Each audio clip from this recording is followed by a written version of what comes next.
বর্ষার সিজনে প্রচুর পরিমাণে শাক পাতা পাওয়া যায়। আর এই শাকগুলো দিয়ে মজার মজার রেসিপি তৈরি করে খাওয়া যায়। আমিও আজকে এখানে কিছু মিষ্টি কুমড়া শাক নিয়েছি। এই শাকগুলো এখন আমি সামনে যে নরম অংশ আছে সেই শাকগুলো বেছে কেটে নিব। এই যে আমি এক হাতে ফোন ধরেছি, এজন্য পুরোটা দেখাতে পাচ্ছি না। এই যে কচি পাতাগুলো, ডাঁটাগুলো সুন্দর করে কেটে নিব। প্রথমেই দেখিয়েছি কিভাবে কেটে নিয়েছি।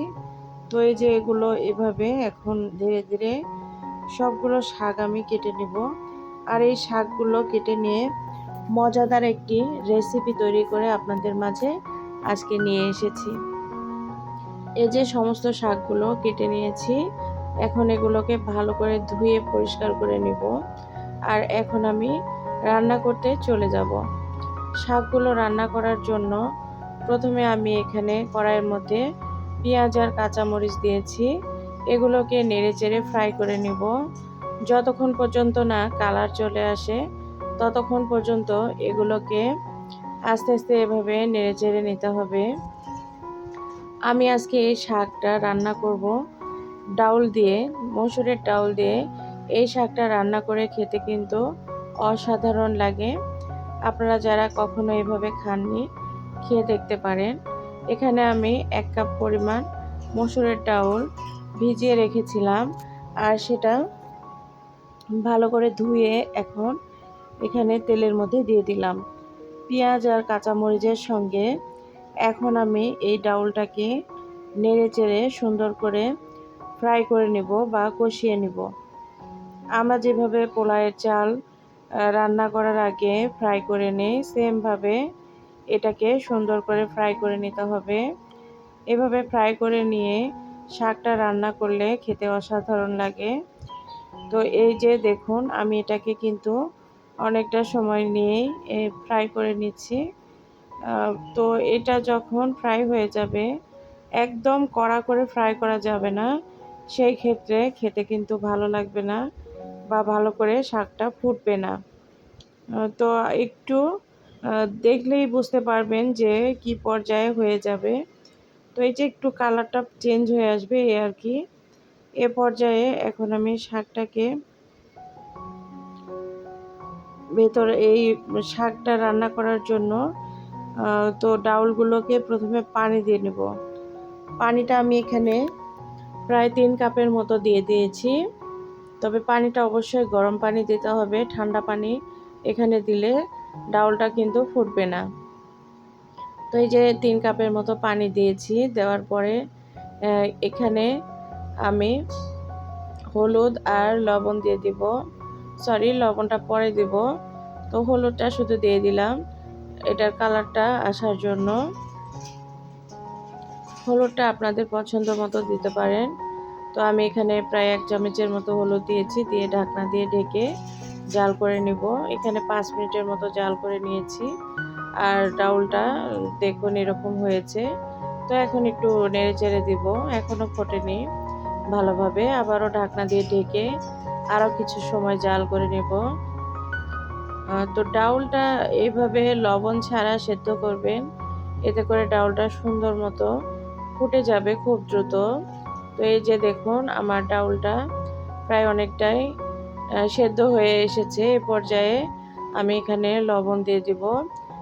তো লবণটা দিয়ে দিয়েছি। দেওয়ার পরে এখন এটাকে এভাবে নেড়ে চেড়ে নিচ্ছি। ডাউলটা কিন্তু একদম গলিয়ে নেওয়া যাবে না। ডাউলটা গলিয়ে নেওয়ার আগে এখানে শাকটা দিতে হবে। এতে করে ডাউলটা একদম হয়ে মানে গলে যাবে না। এরকম পর্যায়ে শাকটা দিয়ে দেব। শাকটাকে কিন্তু খুব ভালো করে ক্লিন করে ধুয়ে নিতে হবে, কোনো যেন ময়লা না থাকে। তো এই যে শাকটা দিয়ে দিয়েছি। দেওয়ার পর ঢাকনা দিয়ে ঢেকে এখন আমি জাল করে নেব কিছু সময়। এই যে ঢাকনা দিয়ে ঢেকে জাল করে নিয়েছি। নেওয়ার পর এখন আমি এটাকে নেড়ে চেড়ে দিব।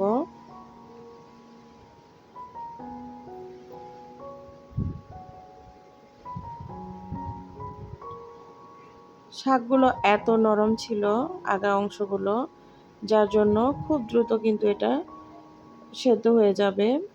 তো এই যে দেখতে পাচ্ছেন আমি যে ডাউলগুলো দিয়েছিলাম সেই ডাউলগুলো কিন্তু পুরোপুরি একদম সেদ্ধ হয়নি, একটু আস্ত আস্ত আছে। তো আমি এখানে ডাউলটার পরিমাণটা একটু বেশি দিয়েছি, 1 কাপ পরিমাণের মতো। তো দেওয়ার পরে এখন এটাকে এই যে দেখুন আমি একটু লবণটা চেক করে নিচ্ছি। এ পর্যায়ে লবণটা চেক করে এখানে লবণ দিবেন। শাক দেওয়ার পরে এখন লবণ দিয়ে দিচ্ছি, এতে করে শাকটাও দ্রুত সেদ্ধ হয়ে যাবে। তো এখন আরও কিছু সময় জাল করে নিয়েছিলাম। জাল করার পর এই যে দেখুন শাকটা আমার এরকম হয়েছে। এই শাকটা দিয়ে আপনারা ভাত কিন্তু অনায়াসে খেতে পারবেন। এছাড়া এই শাকটা আপনাদের দেখা যাবে এক বেলার খাবারের চাহিদা মিটিয়ে ফেলবে। তো এখন শাকটাকে নামিয়ে রেখে একটা বাগার দেওয়ার জন্য পাতিল বসিয়ে দিয়েছি চুলার উপরে। এখন শুকনা মরিচ দিয়ে দিলাম। দেওয়ার পরে শুকনা মরিচগুলোকে একটু ফ্রাই হওয়ার জন্য দিয়েছিলাম। এখন পেঁয়াজ আর রসুন দিয়ে দিলাম। পেঁয়াজ রসুনটা দিয়ে এখন আমি এখানে তেল দিয়ে দিব। তো তেলটা দেওয়ার পরেও এটা দেওয়া যায়, তো আমি একটু আলাদাভাবে দিলাম, এটা অপশনাল। চাইলে আপনারা তেল দেওয়ার পরও পেঁয়াজ রসুন শুকনো মরিচ দিতে পারেন। এই যে তেল দিয়েছি, তেল দেওয়ার পরে এখন এটাকে নেড়ে চেড়ে আমি ফ্রাই করে নেব। তো এখানে আপনারা চাইলে কেউ তেজপাতাও দিতে পারেন, যদিও এখানে যেহেতু শাক দিয়ে রান্না করছি সেই ক্ষেত্রে তেজপাতাটা না দিলেও এখানে সমস্যা নেই। তবে এই যে এখন নেড়ে চেড়ে নিচ্ছি, দেখতে পাচ্ছেন। এটাকে একদম লাল লাল করে ফ্রাই করে নিব। তো এটা যখন সুন্দর মতো ফ্রাই হয়ে যাবে তখন এখানে জিরা আর পাঁচফোড়ন দিয়ে দিব। জিরা আর পাঁচফোড়নটা দেওয়ার পরে এটাকে নেড়ে চেড়ে একটু গোল্ডেন ব্রাউন কালার করে নিব। এভাবে শাক দিয়ে ডাউল রান্না করে যদি পাঁচফোড়নের দিয়ে পেঁয়াজ রসুনের বাগার দেন তাহলে কিন্তু খুবই ভালো লাগে খেতে। আমার কাছে ভালো লাগে, জানি না আপনাদের কেমন লাগে। তো কড়াইটা আবারও চুলার উপর দিয়ে একটু জাল করে নিয়েছি। নেওয়ার পরে বাগারগুলো এর মধ্যে দিয়ে দিলাম। দিয়ে এখন দেখুন এটাকে একটু নেড়ে চেড়ে ঢাকনা দিয়ে ঢেকে রাখবো। আর তারপর 2-3 মিনিট জাল করলেই আমার শাকটা একদম রেডি হয়ে যাবে। এই যে একদম শাকটা রেডি। এখন ঢাকনা দিয়ে ঢেকে এটাকে নামিয়ে ফেলবো।